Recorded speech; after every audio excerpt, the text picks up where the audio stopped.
সমৃদ্ধময় ঐতিহাসিক রামরামপুর বনাশ্রমের আবাসিক ভিক্ষু ব্যক্তিত্ব আমার পরম জ্ঞাতি প্রয়াত শাসন বংশস্থদের আজকের এই অন্ত্যেষ্টিক্রিয়া অনুষ্ঠান সভার পরমারাধ্য মাননীয় সভাপতি বরেণ্য বর্ষীয়ান সাংঘিক ব্যক্তিত্ব উকিয়া ভিক্ষু সমিতির সুযোগ্য সভাপতি পরম শ্রদ্ধেয় এস ধর্মপাল মহাতের মহোদয়, অনুষ্ঠানের আশীর্বাদক বর্ষীয়ান সাংঘিক ব্যক্তিত্ব পরম শ্রদ্ধেয় বিজয় দিদি মহাতের মহোদয়, আজকের অনুষ্ঠানের উদ্বোধক বরেণ্য সাংঘিক ব্যক্তিত্ব এদেশের শাসন সদ্ধর্ম বিনির্মাণে যার অপরিসীম ত্যাগ ও তিতিক্ষায় আজকে সধর্ম বিকাশে অনন্য ভূমিকা প্রতিপালনে দেশ থেকে দেশান্তরে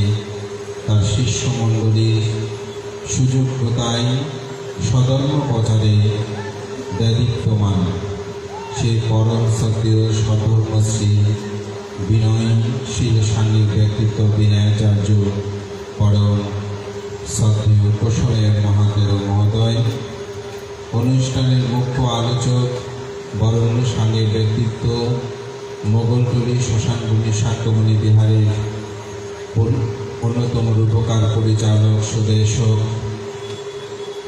বহু গ্রন্থ প্রণেতা বাংলাদেশ সংঘরাজ ভিক্ষু মহাসভার সুযোগ্য ধর্মীয় সম্পাদক পরম শ্রদ্ধেয় তিলকবংশ মস্করের মহোদয়,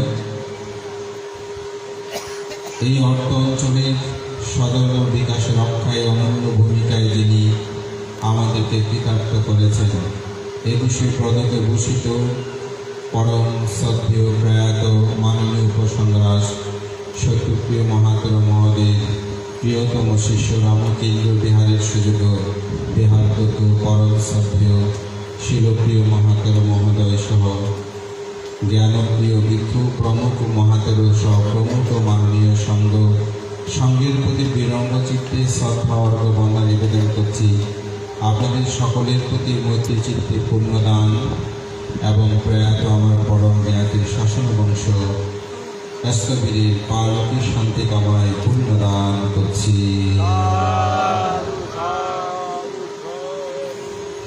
প্রায় সময় এই ঐতিহাসিক রামরামপুরের কর্মকাণ্ড যখন দেখি খুব অভিভূত হই। এক সপ্তাহ পরপর, এক মাস পরপর একটি নতুন কর্ম সৃষ্টি করে যিনি আমাদেরকে আশার আলো সঞ্চালিত করেন, এই প্রতিষ্ঠানের বর্তমান প্রাণপুরুষ কেএসসি জ্যোতিষায়ন মস্করের মহোদয়।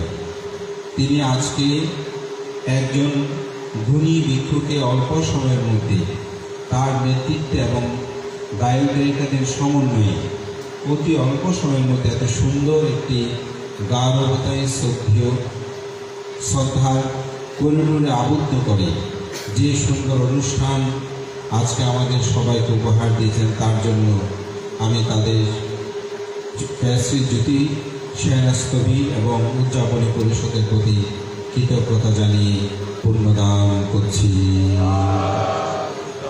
ধর্মপ্রাণ প্রিয় উপাসক উপাসিকা বিন্দু, ভিক্ষুদেরকে দ্বিজন্মা বলা হয়। কেন দ্বিজন্মা বলা হয়? একবার তারা মাতৃগর্ভ থেকে জন্মগ্রহণ করে, আবার যখন তারা প্রব্রজ্য বা সীমাগরের মধ্যে দিয়ে উপসম্পদা গ্রহণ করে তখন তাদের আরেকটি জন্ম হয়।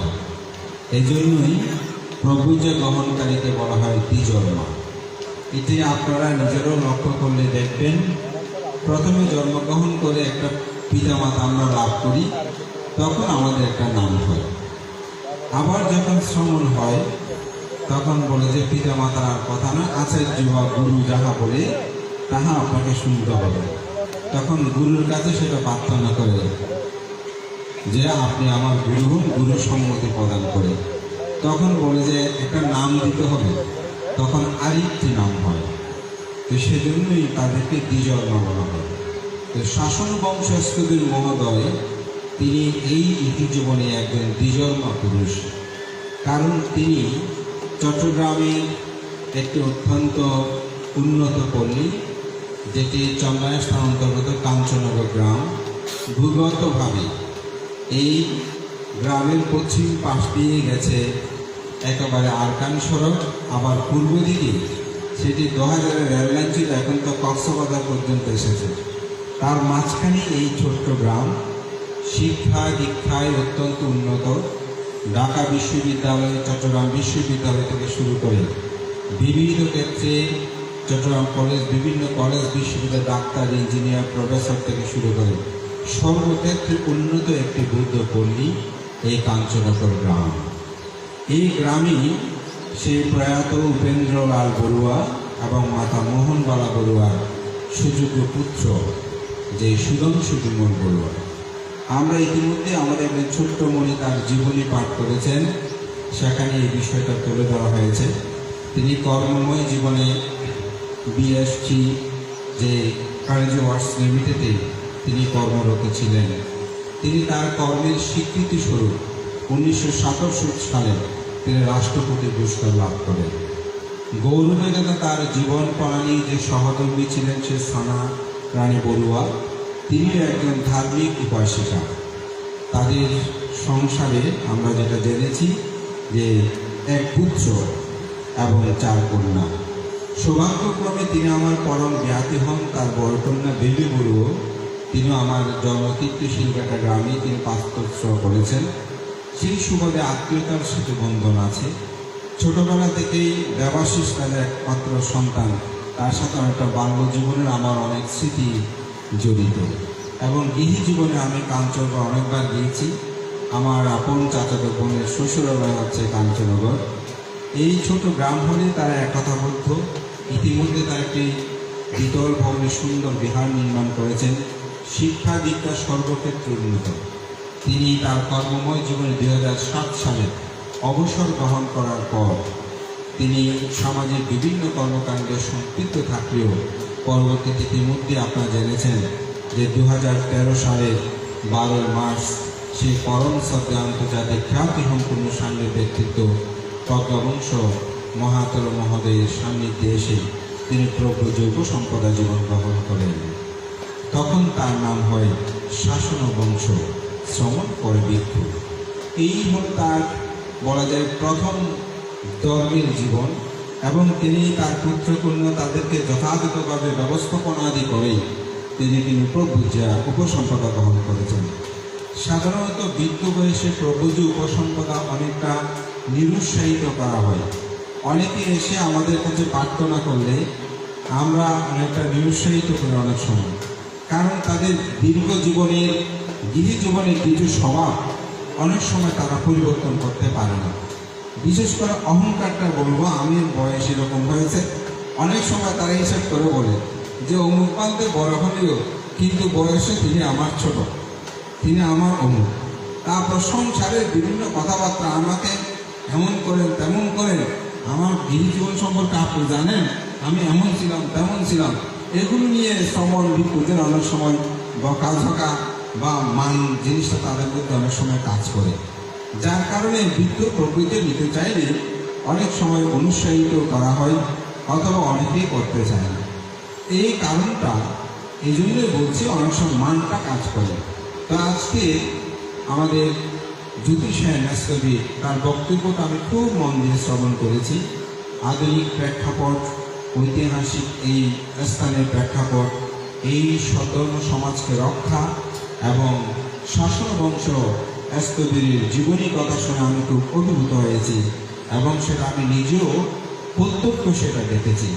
তিনি এইসব বিষয় নিয়ে কখনো আলোচনা করতেন না, অনেকটা মানহীন তার জীবনটাকে অতিবাহিত করার জন্য চেষ্টা করেছেন। তিনি যে উদ্দেশ্য নিয়ে সাব্বাদুক্কাল ইসলাম নির্বাণ সচ্চিকারণার তাই বলে এই জীবন তিনি গ্রহণ করেছিলেন, গৌরীক বস্ত্র ধারণ করেছিলেন, প্রভুজ্য নিয়েছিলেন, ভিক্ষু জীবনটাকে তিনি অতিবাহিত করেছেন, সেটা আমি মনে করি একেবারে যথার্থ। আজকে একটা কথা এখানে বারবার উচ্চারিত হচ্ছে, তিনি কখনো টাকা স্পর্শ করতেন না বা টাকা গ্রহণ করতেন না। এই বিষয়টা কেন? এটা কি শুধু তাহার জন্য? এটা আমরা যারা আছে আমাদের সবার জন্য কিন্তু এই নিয়মটা বিধিও। যার কারণে আমরা যখন সীমাগরে যাই, অথবা রাত্রে আমার ঘুমানোর পূর্বে এটি রেখে দিয়ে অনেকটা ঘুরে অন্তর্পক্ষে আপনি দেখাশোনা করার পর সেটা আর আমরা স্পর্শ করতে চাই না। পরবর্তীতে জীবন হয়তো চলার কারণে অনেক সময় সেটা স্পর্শ করলেও কিন্তু এটা আমার বলে অনেক সময় আমাদের অনেক পণ্ডিত ভিক্ষু সঙ্গ দাবি করে না। আমি তার একটা উদাহরণ দিয়ে আপনাদেরকে বলি। পরম সদীর প্রজ্ঞালোক মস্তবের মহোদয় রেঙ্গুন ধর্মভূত বিহারে যখন শ্রদ্ধেয় ভান্তের সাথে তৎকালীন সময়ে সেখানে চট্টগ্রাম বুদ্ধ সমিতির সাথে মামলা হয়, বিশেষ করে বুদ্ধ মিশন প্রেস নিয়ে, তখন যেদিন ফাইনাল রায় দেবে তার পূর্বরাত্রি যশ মহোদয় এসে শ্রদ্ধেয় ভান্তেকে নাকি বলেছিলেন যে ভান্তে, এটি আপনি আপনার অর্থ দ্বারা করেছেন, এই কথাটা আপনি বলবেন। আমি যদি জিজ্ঞাসা করি এটা আপনি কীভাবে করেছেন, আপনি বলবেন যে এটা আমার অর্থ দ্বারা করেছে। এই কথাটা বললে হয়ে যাবে, আপনাকে আর কোনো কিছু বলতে হবে না। তো ভান্তে কোনো কথা বললেন না, তিনি চলে গেলেন। যখন কাঠগড়ায় তিনি দাঁড়িয়ে জিজ্ঞাসা করলেন, আপনি এগুলো কোথায় থেকে কী দিয়ে তৈরি করেছেন? তো ভান্তে বলছে এগুলো দায়রা সব দাদান দিয়েছে, সব দাদান দিয়ে দিয়েছে, এগুলো আমার টাকা না। এখানে রায়টা ভান্তের আসলে বিপক্ষেই এটি পড়েছে। তো এখানে একটা প্রশ্ন যে ভান্তে কেন বলেনি আমার, অথচ এটা কিন্তু দায়রা সর্বদান দিয়েছে, কিন্তু ভান্তে বলতে পারত এটা আমার, কিন্তু ভান্তে আমার বলেনি। কারণ বিনয়গতভাবে আমার দাবি করলে সেটা ভিক্ষুর, সেই ক্ষেত্রে অর্থটা আপত্তি হয়। যার কারণে আপনারা যা শ্রদ্ধাদান দেন, এটা আমরা যতই কাজ করি না কেন, আমাদের মধ্যে যারা শিলবান বিনয় ভিক্ষু সংঘ আছে তারা সেটাই বলেন যে এটা আমাকে দিয়ে হয়তো ব্যবহারিক কারণে ব্যবহার করলেও কিন্তু এটা আমার নয়, দায়কের প্রদত্ত, এটি শ্রদ্ধাদান। এইভাবে বিনয়কুল জীবনযাপন। আর সেক্ষেত্রে শাসন বংশ একেবারে স্পর্শ করে নাই, হয়তো কাপিয়ে কারকে দিয়েছে, তিনি যেখানে যেরকম প্রয়োজন জমা থাকবে সেটা দিয়েছেন। আমাদের পরম শ্রদ্ধেয় আর্য শ্রাবক জ্ঞানেশ্বর মস্তবী মহোদয়ের জীবনীতেও আমরা সেটা দেখতে পাই। যখন তাকে কোনো অর্থ টাকা পয়সা দান করত, তিনি কাপিয়ে কারকে দিতেন। এবং ভারতে মাঝে মাঝে জিজ্ঞাসা করতেন, আচ্ছা ওখানে মানুষ যে দান কর্ম করেছে উঠে নিয়ে কোনো সঙ্গদান করার মতন কি সুযোগ আছে? বলে বলতে হ্যাঁ এরকম সুযোগ আছে, তাহলে একটা সঙ্গদান করে ফেলো। এইভাবে সঙ্গদানটা করে ফেলতো, দান ধর্ম করে ফেলতো। আমি মনে করি তাদের সেই পুণ্যপুরুষদের যোগ্য উত্তরস্বরী হিসাবে শাসন বংশস্থবীর তিনি আজীবন তার জীবনকে শিরোময় জীবনযাপনে তিনি অতিবাহিত করেছেন। এবং তিনি এই রামপুর বনাশ্রমে অবস্থান করে সেই বিনয়কে রক্ষা করে এখানে আসার পূর্বে আমাদের শ্রদ্ধেয় আমার একজন অত্যন্ত পরম হিতৈষী, যার বিনয়কুল জীবনযাপন আমাকে অতীব মুগ্ধ করে। আমার অন্তর জগতে যাকে আমি অন্তঃস্থল থেকে বন্দনা অর্ঘ নিবেদন করি, জীবন চলার পথে যার আদর্শ বিনয়গুণ আমাকে অভিভূত করে, সেই পরম শ্রদ্ধেয় শতশ্রী বিনয়শীল বিনয়াচার্য কুশলের মস্তক মহোদয়ের সাথে আলাপচারিতাই বলছিল যে আমরা এই সঙ্গদান করতে করতে আসলে এটা আমাদের কাছে বিশাল ভিক্ষু সংঘদের জীবনে একটা বিশাল কারণ হয়ে দাঁড়িয়েছে। আমিও ভান্তের সাথে সে আমাদের ধর্ম সাকাস্তার মধ্যে বলছে, ভান্তে আপনি ঠিক বলেছেন, এটা প্রয়োজন ঠিক, বর্তমান প্রেক্ষাপট আমরা বিকল্প কিছু করতে পারছি না, কিন্তু এটাও সত্য এগুলো করতে করতে আসলে আমরা আমাদের শীল বিনয় ধর্ম এগুলো নিয়ে পড়ালেখার গবেষণা চর্চা করার সুযোগটা আমাদের হয় না। তো সেই ক্ষেত্রে এই ভান্তে একটা এত সহজ বিষয় নয়। তো শাসন বংশস্থলীর এটি তিনটি ত্যাগ করে তিনি একটি জায়গায় অবস্থান করে তার জীবনকে ঐতিবাহিত করেছেন। আমি সেজন্যই বলেছি তার দ্বিজন্মা জীবনে প্রথম যে জন্ম, সেখানে যেমন তিনি তার সন্তান সন্ততি তার পরিবারকে নিয়ে তিনি সফল হয়েছেন, সেটা পরিত্যাগ করার পর তিনি যখন ভিক্ষু জীবনে আসলেন, সেই ভিক্ষু জীবনের পূর্ণতা সাধনীয় তার জীবনকে তিনি সম্মুখ পানে নিয়ে গিয়েছেন এবং সে বিনয়কুল জীবনযাপন করেছেন। জ্যোতিষায়ন আমাকে যখন ফোন করে আমাকে বলছিল, অনেক সময় আমাদের অনেক একান্ত কথা হয়, সেখানেই সে বলতে ভান্তে তিনি কিন্তু খুব বিনয়ী ভিক্ষু ছিলেন। এই যে একজন মানুষ সম্পর্কে কখন আপনি পুঙ্খানুরূপে বলতে পারবেন, যখন আপনি তার সাথে থাকবেন, তার সাথে কথা বলবেন, তার সাথে উঠবেন, তার সাথে বসবেন, তার জীবনাচরণ আপনি সম্মুখে দেখবেন, তখন কিন্তু আপনি বলতে পারবেন মানুষটা কেমন। সাধারণত আমরা অনেক সময় অধ্যক্ষ থাকলে, অন্তবাসী যারা থাকে তারা অনেক সময় উদ্যোগের সাথে মতপার্থক্য হয়, তার নামে দুর্নামও করে, এরকম আমরা অনেকবার শুনেছি। কিন্তু সেই ক্ষেত্রে জ্যোতি সেন যে নির্যাস হবে তার অন্তর জগৎ থেকে বলল ভান্তে, উনি কিন্তু খুব শিলবান ছিলেন। আসলে আজকের অনুষ্ঠান, এই আয়োজন এটি প্রতীয়মান করে যে তার শিলময় জীবনযাপন, একটা সুন্দর বর্ণাঢ্য অনুষ্ঠান আয়োজন হলো, হাজার হাজার মানুষের সমাগম হলো, এবং তার জীবনটা আমি মনে করি একদিকে সার্থক শ্রোতাপত্য সাপিতে গানে অনাগামী, তিনি সেটা লাভ করেছি কিনা আমি জানি না, তবে সেই পথে যাবার জন্য তার যে সংগ্রাম, তার যে ত্যাগ, এটি যথার্থ। এই জন্যই তিনি তার সংসার যে উপলব্ধি করছেন যে আমার ধন আছে, আমার পুত্র আছে, আমার স্ত্রী আছে, এইরূপ চিন্তা করে অপলোক দুঃখ পাই, আমি আমার নয়, কিরূপে আমার হবে। তিনি সেটা উপলব্ধি করে তার সুন্দর সংসার, সে জীবনকে তিনি পরিত্যাগ করে তিনি বিক্ষ জীবন যাপনে, শিরোময় জীবন যাপনে তার জীবনকে তিনি সার্থক করেছেন। আমি মনে করি এটা যথার্থ। আমি সুদীর্ঘ বেঁচে থাকবো, যদি দুঃশীল দুরাচারী হয়ে বেঁচে থাকি, সে জীবনের সার্থকতা নাই। তাই বুদ্ধ বলেছেন, ইউসাবাস্তান জীবে দুঃস্থির আসামান্ত একাহাং জীবিতাংশেও শিরাবান্তাংশ দায়ন। বুদ্ধ বলেন, দুঃশীল দুরাচারী হয়ে শতবর্ষ জীবিকা কাটছে, সুশীল হয়ে, শীলবান হয়ে একদিন এক মুহূর্ত বেঁচে থাকা হচ্ছে শ্রেষ্ঠ। তিনি যতদিন বেঁচেছিলেন, শীলবান হয়ে যে বেঁচেছিলেন, এটাই হচ্ছে তার জীবনের সার্থকতা। আমার কথা আর আমি দীর্ঘই করব না। আমাদের অনেক মানুষ আছেন, অনেকে বর্তমানে বলেন একজন ভিক্ষু মৃত্যুবরণ করলে এত কিছু করার দরকার কি? আমি বলবো দরকার আছে, কারণ তার শিলময় জীবনের মহিমান্বিত গাথা যখন দেখবে, আমাদের আগামী প্রজন্মরা সেই শিক্ষাটা লাভ করবে।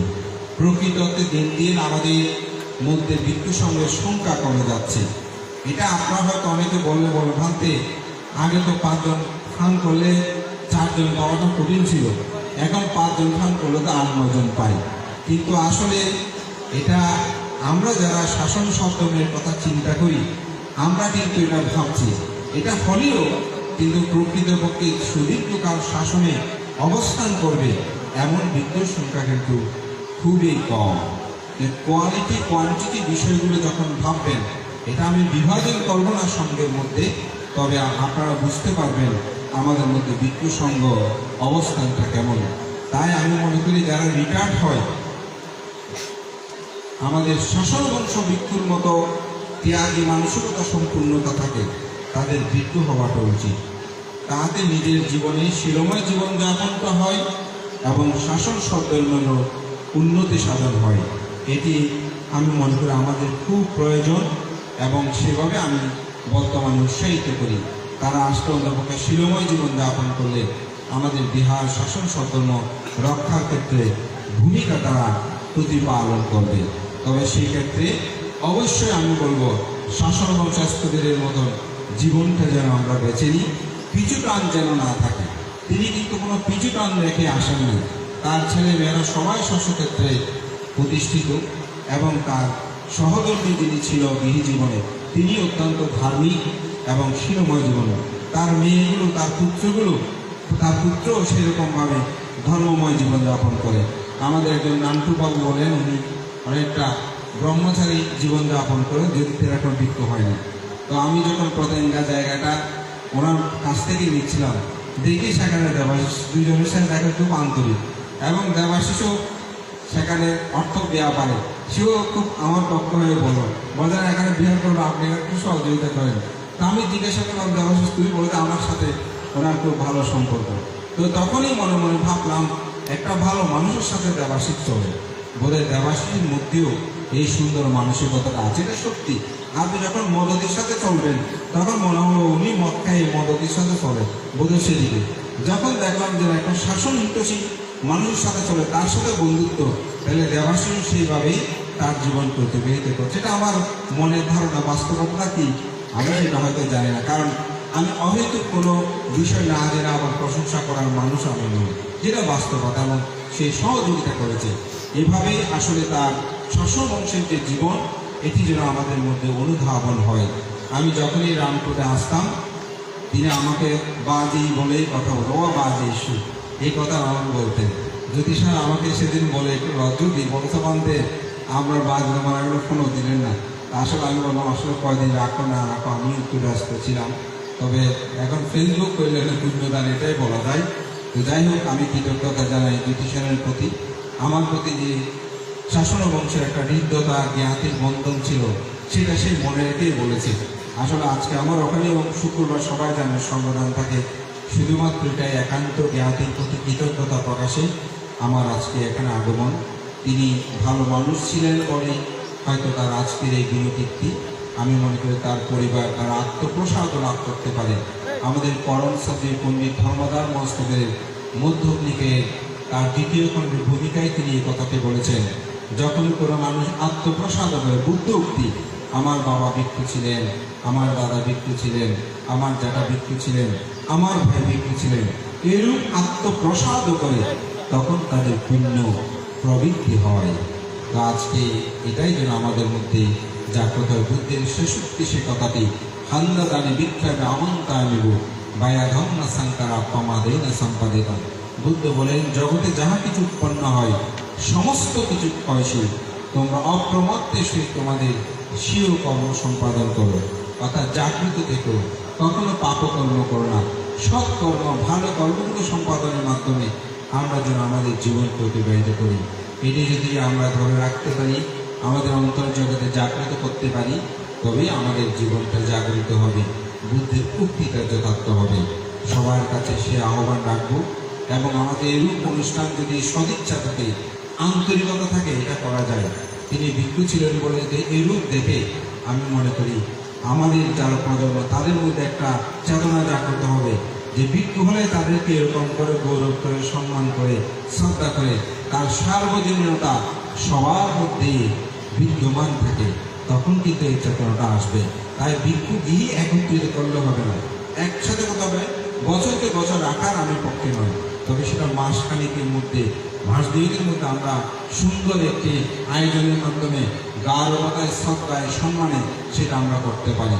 তাতে বুদ্ধ সম্মেলন হয়, জ্ঞাতি স্বজনের দর্শন হয়, ভিক্ষুর গুণকীর্তন হয়, সেখান থেকে শিক্ষা আমাদের প্রজন্মরা লাভ করতে পারে। আমাদের সবার মধ্যে সেই চেতনাবোধ জাগ্রত হোক। মহান সভাপতি সহ সঙ্গের প্রতি বিনম্র চিত্তে শ্রদ্ধা অর্ঘ বন্দনা নিবেদন করে আয়োজক জ্যোতি সেন সহ সকলের প্রতি কৃতজ্ঞতা জানিয়ে আমার পরম জ্ঞাতি সেই প্রয়াত শাসন বংশ এসকবির মহোদয়ের পারলৌকিক শান্তি কামনায় পুণ্যদান করে আপনাদের সকলের উদ্যুক্ত স্মৃতিতে কামনা করে আমার ধর্ম কথা শেষ করছি। জগতের সকল প্রাণী সুখী হোক।